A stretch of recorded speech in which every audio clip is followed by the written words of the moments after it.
Bonjour tout le monde, soyez le bienvenu dans cette séance où on va chercher à comprendre c'est quoi les pronoms personnels et connaître aussi leur utilité dans la langue française.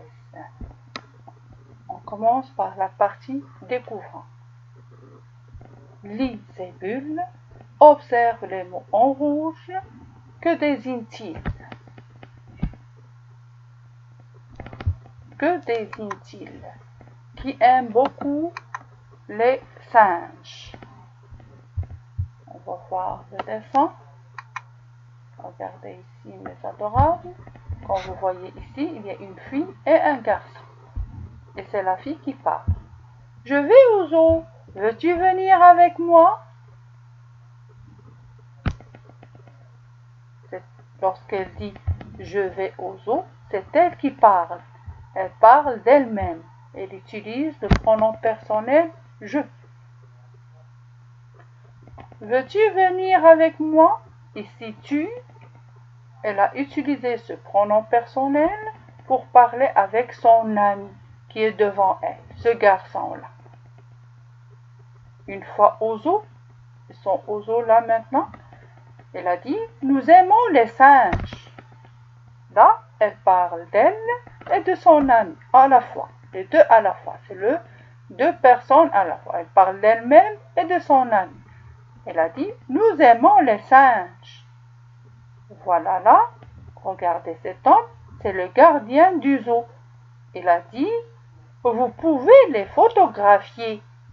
Là, le gardien s'adresse à la fois à cette fille et à son ami. Elle a dit, elle a utilisé le pronom personnel « vous ».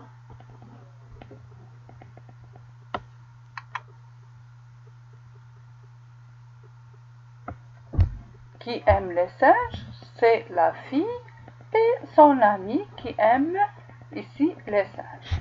Je vais passer avec vous pour vous expliquer encore mieux les pronoms personnels. La partie je retiens.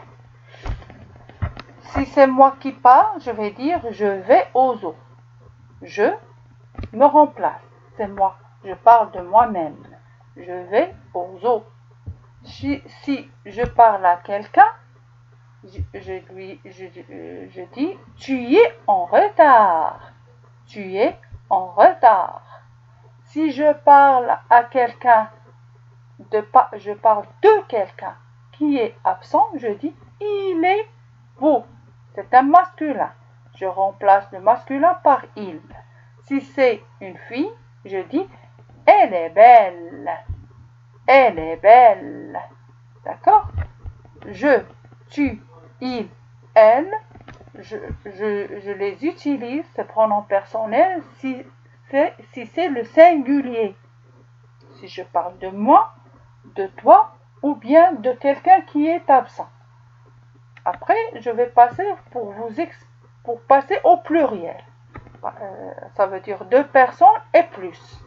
Si je parle de moi et de deux autres personnes, on est sur la plage et on voit le coucher du soleil, on va dire nous admirons le coucher du soleil. Nous me remplace et remplace aussi les amis qui sont avec moi parce qu'on est ensemble en train d'admirer le coucher du soleil. Je dis nous admirons le coucher du soleil. Vous arrivez au zoo. Vous, ici, si je parle par exemple de cette fille et de son ami, j'ai dit, vous arrivez au zoo. Je leur parle, les deux à la fois. C'est le pluriel. Ils chantent en chœur, ça veut dire ils chantent ensemble. Là aussi, c'est le masculin pluriel.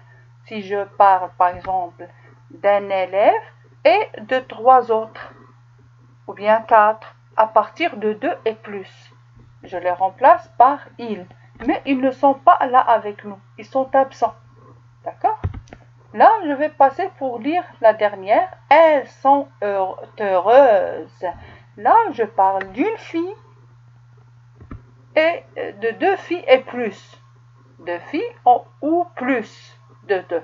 3, 4, elles sont absentes. Toujours elles sont absentes. Et je parle d'eux durant leur absence. Vous restez avec moi. Là, je vais vous lire cette partie de je retiens. Je, tu, il, elle, nous, vous, il avec S, elle avec S sont des pronoms personnels. Ils désignent des personnes. D'accord? Ils désignent des personnes. Je peux les utiliser, c'est un outil, mes enfants. Je peux les utiliser, par exemple, pour conjuguer un verbe. Je chante, tu chantes, il chante, elle chante, nous chantons, vous chantez, il chante, elle chante. D'accord? Ou bien, je les utilise dans un dialogue comme celui qui figure sur ce dessin-là. Je vais au zoo. Veux-tu venir avec moi? Là, elle a dit, nous aimons les singes. Et le gardien lui a dit, vous pouvez les photographier. Puisque vous les aimez, vous pouvez les photographier. D'accord? J'espère que vous avez bien compris cette leçon et on va voir des exercices après pour encore consolider nos connaissances et vous allez encore bien apprendre leur utilité dans vos lectures parce que je vous invite toujours, mes adorables, à lire les histoires chaque soir pour former un bagage. Je vous souhaite bonne réception et à bientôt.